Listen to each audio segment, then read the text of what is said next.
Welcome to my space. Let's take 3 deep breaths together. Gather your energy back on the in breath, on the exhale, spiraling down into a safer, slower space inside your body, maybe your womb or your pelvic bowl or your low belly. Here we go. Deep breath in. On the exhale, slowing down, spiraling into that slower, deeper space. Deep breath in.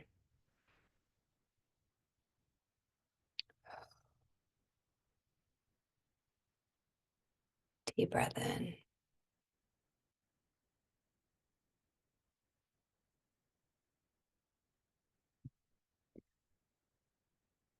Welcome. Welcome, welcome, welcome. I am in the middle of winter right now. Actually, not the middle. We just started. And we just hit winter solstice about a week ago. And I'm loving the colder weather, the slowing down, and I'm really allowing myself to be with the season this year. Um, Part of what I really believe in is reconnecting humans back into natural time, natural cycles, natural seasons, within your own body, within your relationship to nature itself. And in doing so, we enter into a space where we live well. It doesn't mean we're always happy. It doesn't mean we're always getting what we want, but we are in relationship to life force flowing in and around and through us. We're in relationship to the natural rhythms instead of just the mechanical or, yeah, robotic way of being and thinking and seeing. And in order for us to heal our bodies, to heal our societies, to heal our planet, or to be a healing force in this space, it is actually really essential that we start building relationship to our bodies as nature, to nature itself and her rhythms, and to honor that. And one of my maybe threads through everything that I do is helping people build better relationship to self, to body, to breath, to the womb, to blood and water, to systems within your own body, building better relationship to your sexuality, building better relationship to your emotions so that there aren't specific emotions that you don't let yourself feel because you had really hard experiences with those emotions as a kid and no one was able to help you move it through or regulate it. And so now you never want to feel those emotions. I love, love, love creating space where we can help the body and the psyche feel that that emotion is just an energy that you're moving through while you're being held in loving awareness. It creates this resiliency and this range of being alive. Being alive, being human is feeling all the feelings, not just feeling joy or peace or happiness. Feeling everything is actually being human.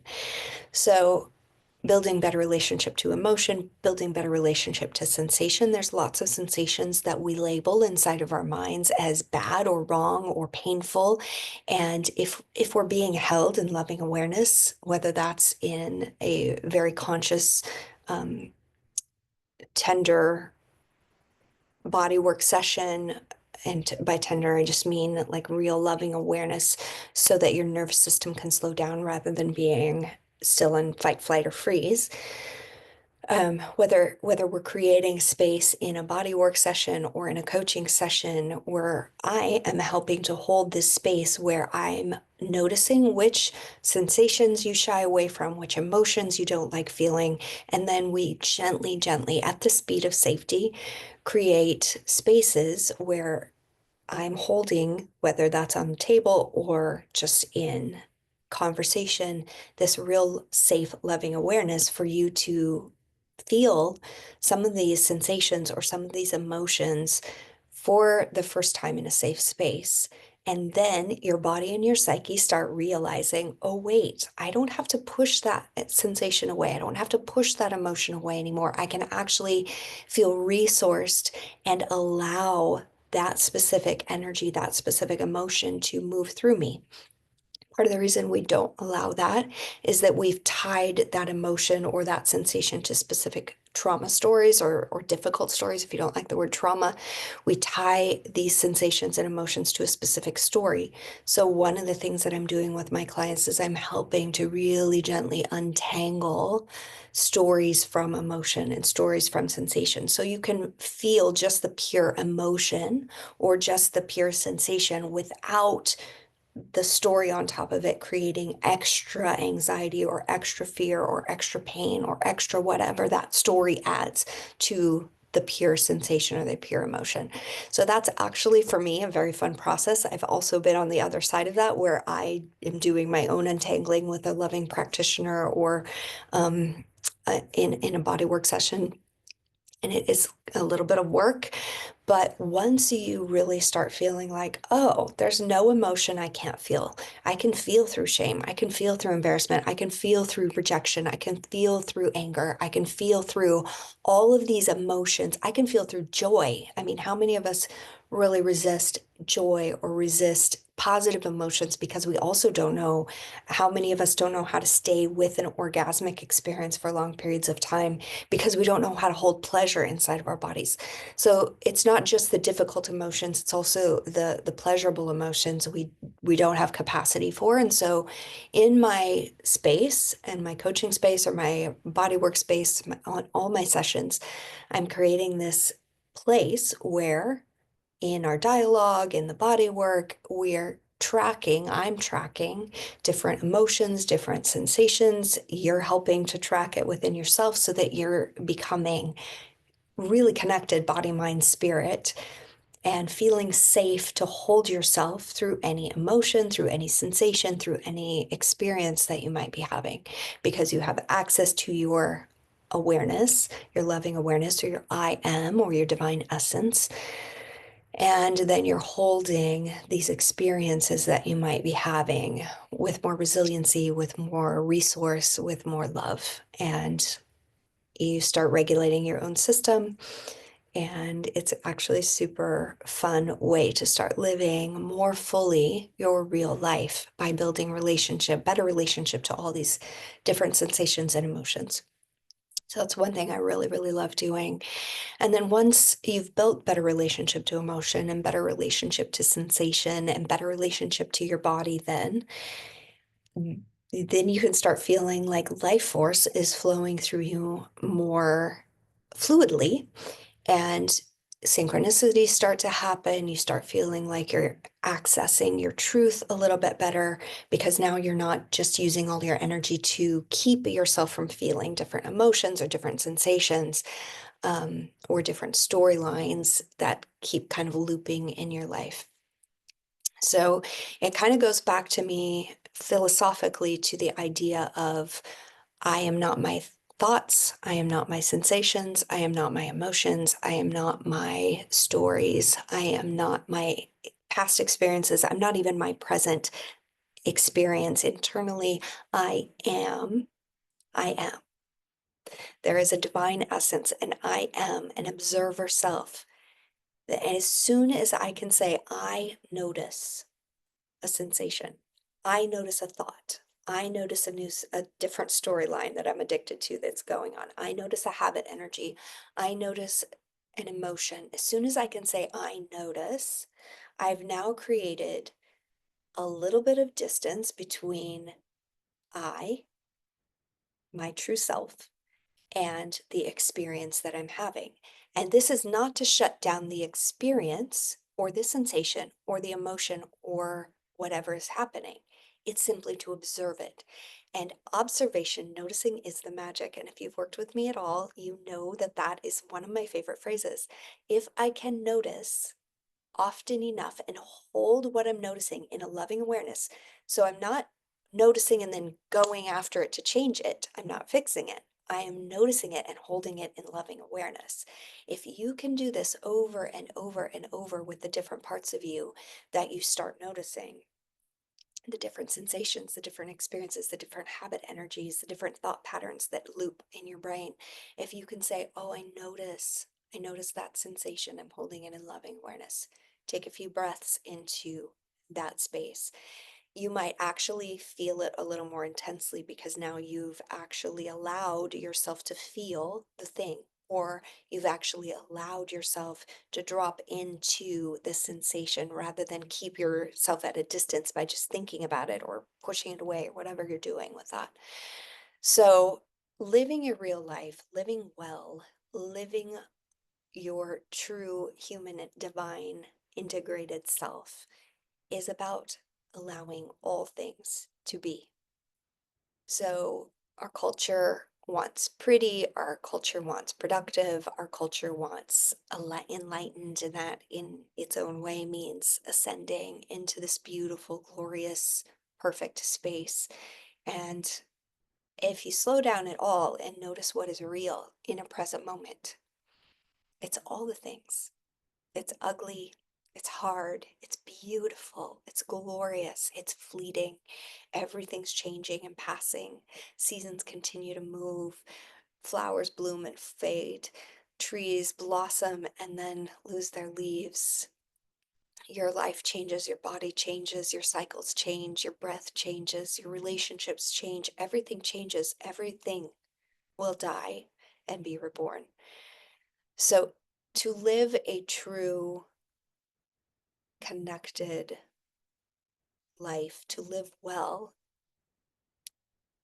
it's my belief that your best option is to build relationship to all the things you're trying to fix, get over, rid yourself of,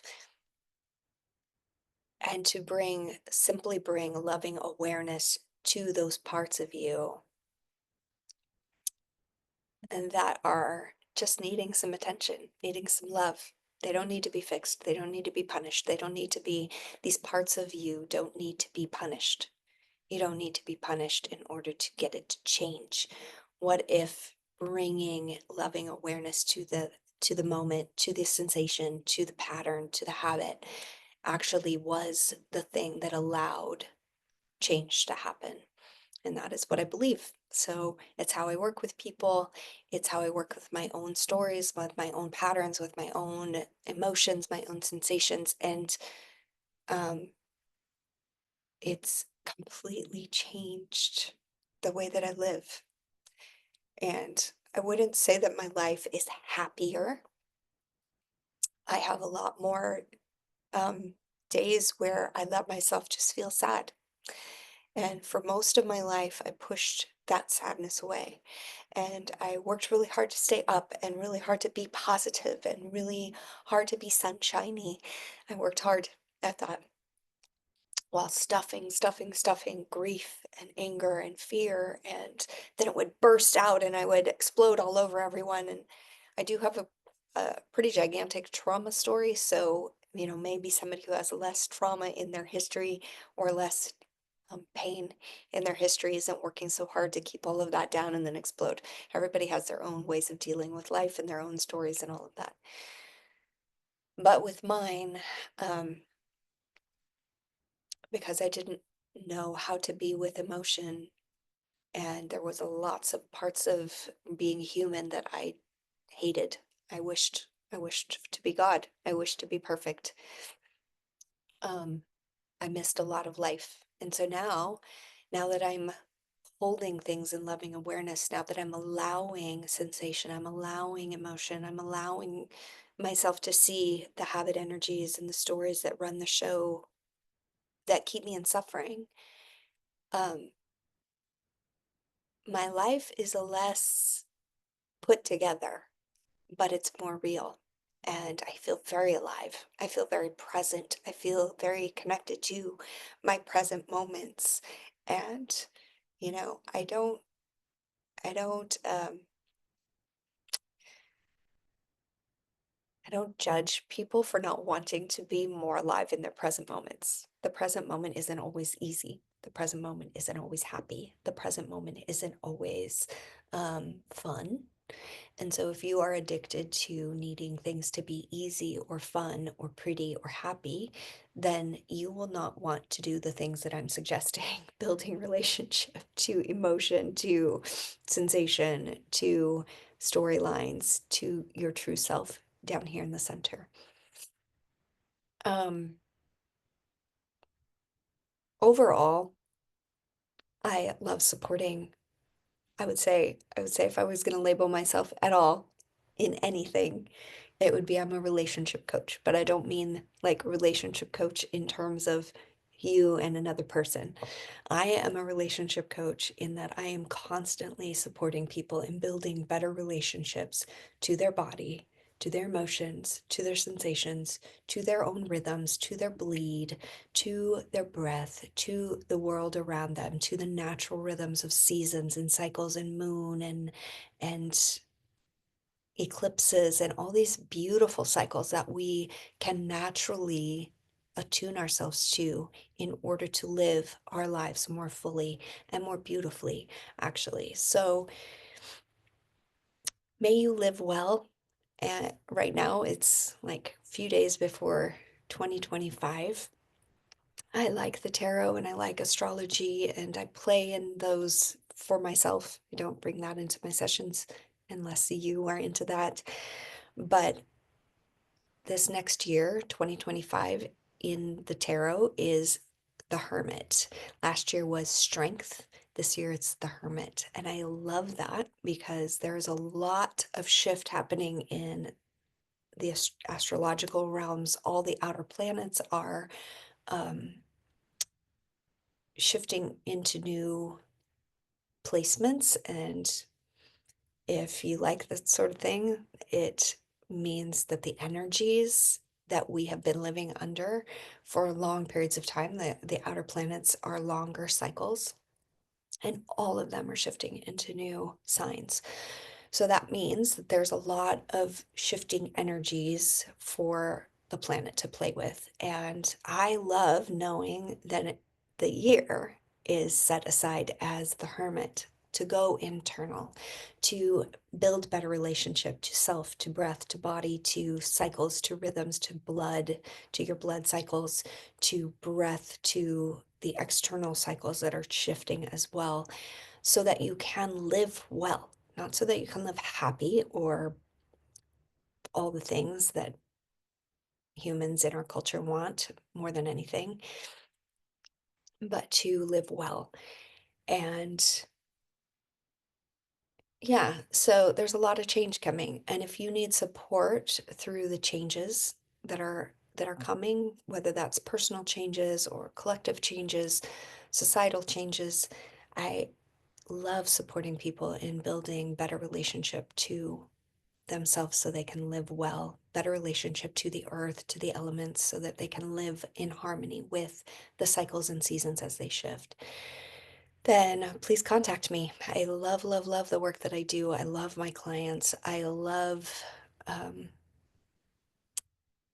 seeing my clients build better relationship to themselves, to their emotions, to their sensations, to their storylines, to their addictive habit patterns, and holding it all in loving awareness, and then building better relationship to the external rhythms. And the joy that I have in supporting my people who come to me is deeper than any little moment of happiness that I might attain in an external way. So, so much love to all of you. I appreciate those of you who spend their time and their resources to be in community with me. I really appreciate it. And I wish you well for the next few days as we move into this new year of the Hermit and change. Oh, it's also the year of the snake in the dragon calendar. It was the year of the dragon. We're moving into the year of the snake in the Chinese calendar. So that's a year of transformation. So as you're transforming, as you're hermiting in here, building new relationships with all the things that are changing out there, if you need support, I am delighted to do that.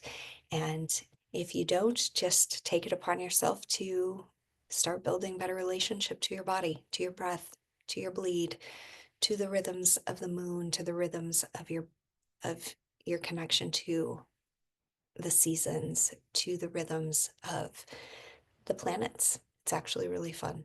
So much love to all of you. I will be back. I hope you will be too.